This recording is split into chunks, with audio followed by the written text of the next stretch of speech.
जय माता दी। आप सभी भक्तों को, आप सभी भक्त मेरा प्रणाम स्वीकार करें। माता महाकाली धाम में आप सभी का स्वागत है। आज हम बात करेंगे एक बहुत ही गहरे विषय के ऊपर कि हिंदू धर्म को सबसे अधिक खतरा किससे है, क्यों हिंदू धर्म विलुप्त हो जा रहा है, क्यों हिंदू धर्म के लोग अन्य धर्मों में परिवर्तन करते जा रहे हैं, सिख धर्म के लोग परिवर्तन करते जा रहे हैं, हर एक धर्म दूसरे धर्मों में परिवर्तित होता जा रहा है। ऐसा क्या कमियां आ रही हैं हिंदू धर्म में या सनातन धर्म में कि लोग सनातन से दूर भाग रहे हैं। उसमें सबसे बड़ी गलती है इन कथावाचकों की, इन धर्म गुरुओं की, जो लोग गद्दी पर बैठकर धर्म का प्रचार करते हैं और धर्म के बारे में उल्ट सुल्ट बातें फैलाते हैं। जो भी इनके मन में आता है, जो भी इनको विवेक इनका जागृत नहीं है, पर जो भी इनके मन में आता है वो बोल देते हैं। कथा इन्होंने कभी पढ़ी नहीं है, ग्रंथ इन्होंने कभी हाथ लगा कर नहीं देखे, वेद व्यास जी की गद्दी पर बैठकर जो मन में आता है वो बोल देते हैं। पर हमें इन कथावाचकों से बचना चाहिए, हमें इन धर्म गुरुओं से बचना चाहिए। मैं कदापि मना नहीं करता कि आप कथाएं ना सुने, आप कथाएं सुने, पर उन कथावाचकों की सुने जो शुद्ध कथा करते हैं, जो पुस्तक में लिखा है वैसा ही आपको समझाते हैं। वो आपको सुनने में मन को प्रभावित हो सकता है ना करे, पर सच्ची बात वही है, मन को शांति आपको वही देगा। ये जो बातें करते हैं आपके एंटरटेनमेंट के लिए, इधर उधर की कहानियां आपको सुनाते हैं, मन गढ़ंत कथाएं आपको करके बनाते हैं कि ऐसा हो गया वैसा हो गया, अपने मन से ही तुक जोड़ देते हैं। वो कहानियां आपको 2 मिनट के लिए आनंद दे सकती हैं, पर आपको उसका पुण्य नहीं मिलेगा। कथा का पुण्य आपको तभी मिलता है जब कथा को शुद्ध रूप में सुना और बोला जाए। जैसे लिखी गई है वैसे ही, अपनी तरफ से कुछ भी नहीं जोड़ना चाहिए। कोई भी उपाय अपनी तरफ से गद्दी में बैठे बंदे को देने का अधिकार नहीं है।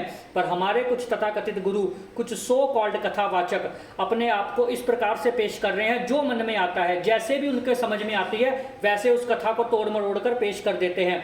इससे उनको भी दोष लगता है और सुनने वालों को भी दोष लगता है।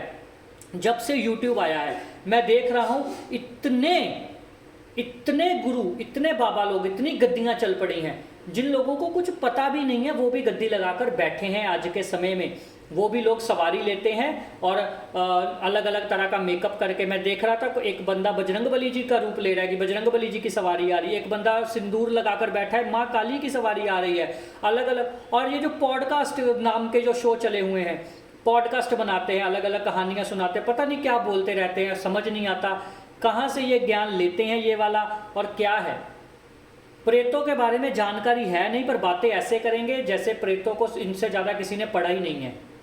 तो आप लोगों को इन सब लोगों से बचना चाहिए। देखिए, हम किसी की बुराई करने के पक्ष में नहीं है, मैं हमेशा भक्ति भाव से जुड़ा हुआ हूँ, मेरा यही लक्ष्य रहता है कि मैं किसी की बुराई ना करूँ।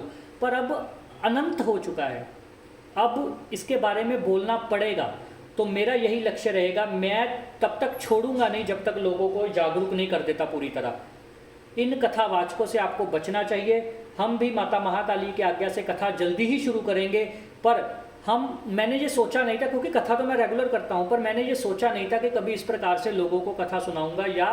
पर अब जरूरी हो गया है कि गद्दी पर बैठकर लोगों को कथा सुनाई जाए, लोगों को सच से जोड़ा जाए, पाठ को सही ढंग से बताया जाए, अपनी मनगढ़ंत कहानियां ना सुनाई जाए, ना बताई जाए। आप लोगों को भी चाहिए कि आप इनको सुनने की बजाय अपने विवेक को पक्का करें, अपने मन को पक्का करें, और धर्म गुरुओं की बातें मानने की बजाय, अंधभक्ति अंधविश्वास करने की बजाय भगवान के ऊपर अंधा विश्वास करें, और भगवान ने जो ग्रंथ, जो चीज़ें आपको दी है उनके ऊपर आप काम करें, उसको पढ़ें और उसके बारे में लोगों को भी जागरूक करें और खुद भी जागरूक हों। माता महाकाली आप सब भक्तों का कल्याण करे। अगर इसके बारे में और डिटेल में जानकारी चाहिए, या आप चाहते हो कि मैं किसी एक व्यक्ति के ऊपर वीडियो बनाऊं और उसकी बातों का पर्दाफाश करूं, तो आप बोल सकते हो। मैं एक एक तथ्य खंडित करने के लिए तैयार हूं। जो लोग भी ये कथा में बैठकर बातें करते हैं, जो लोग भी ये ढोंग फैला रहे हैं, और सत्य सनातन के बारे में बुराई करने वाले दूसरे धर्मों के लोग भी जान ले, सावधान हो जाए। उनको भी ये सोचना चाहिए कि अगर उन्होंने कुछ बोला तो मैं अपनी तरफ से रिप्लाई जरूर दूंगा। ये एक तरह से जंग हो जाएगी। अब मैं चाहता नहीं था कि मैं कभी इस चीज़ों में भाग लूं, क्योंकि ये चीज़ें आपको भक्ति से दूर करती है, भगवान से दूर करती हैं। पर अगर हमारे लोग गलत हाथों में जाएंगे, गलत कथावाचकों की बातें सुनेंगे और गलत दिशा में काम करेंगे, तो फिर वो सही नहीं होगा। तो इसीलिए कुछ लोग बिस्किट को विस्किट बोलते हैं, तो ये सब चीज़ें सही नहीं है। मैं इस चीज़ को बिल्कुल गलत मानता हूँ। ये मन गढ़ंत बातें हैं, ये नहीं करनी चाहिए आपको। कथा में आए, आप कथा कीजिए, सत्संग कीजिए, प्रभु के साथ जोड़िए, भगवान के नाम के साथ जोड़िए, वही आपका कर्म है, वही आपका धर्म है। अपना ज्ञान देने का आपको अधिकार नहीं है। आप गद्दी पर बैठे हैं तो जो गद्दी बोलती है आपको वही बोलना चाहिए। माता काली आप सब भक्तों का कल्याण करे, आप सबके मंगल भविष्य की कामना के साथ। जय माता दी, जय माता दी, जय माता दी।